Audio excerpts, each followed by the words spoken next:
Hi, my name is Elisa Gregonis, and I'm going to talk about what happened when I had my little girl. I had some blood pressure issues when I was pregnant, and they were going to induce me. The day they told me they were going to induce me, they said it'll be about a week and they would probably induce me. And the next morning, my water broke, so it didn't really matter. My husband rushed me to the hospital, and then they couldn't get an IV in me for hours. So I was dehydrated because it was first thing in the morning. I hadn't had anything to eat or drink. It was difficult to get an IV in me. They eventually had to go in through the elbow, which they don't like doing.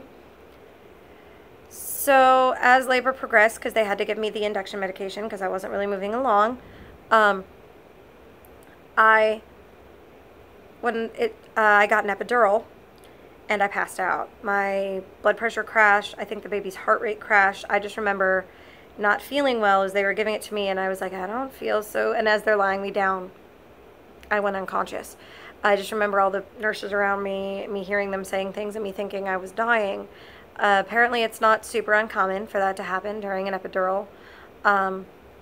So it wasn't really a big deal, although it scared the heck out of me. When it came time to push, the nurses were cruel. They yelled at me. They told me I wasn't doing it right. They told me I didn't know what I was doing. I wasn't trying hard enough.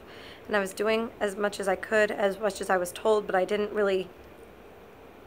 I mean, it was my first child.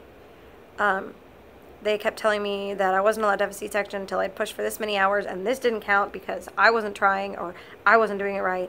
After a shift change and a few more hours, they finally listened and gave me a C-section because I kept saying she's not moving. They told me she was right there, she's crowning, if I just push a little more, I'd be done.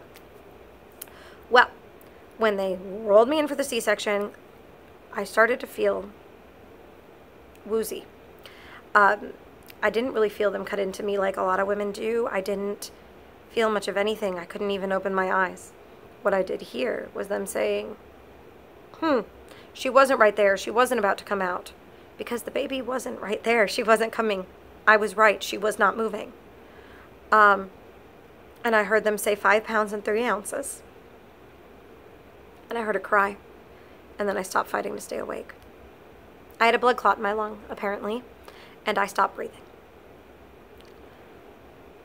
When I did come to, nobody had told my husband what happened. Nobody had told me what had happened, why I went unconscious, nothing.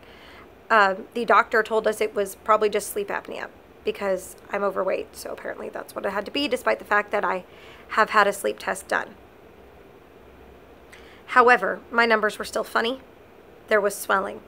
So a nurse did some checking and they decided to do tests. I was away from my child most of the day getting tests run on my lungs, on my legs, whatever, and they did locate the blood clot, thank God, because if I had gone home without blood thinners, it could have gotten worse and killed me, as it almost did during the C-section. They put me on blood thinners, and they told me I should be good to go as soon as my levels got stabilized. Unfortunately, during that time period, I got a bacterial infection that required me being put in isolation. A new mom, in isolation. I wasn't allowed to be around my family without them being super suited up, and I was not allowed to see my daughter. All said and done, I was in the hospital for 7 days.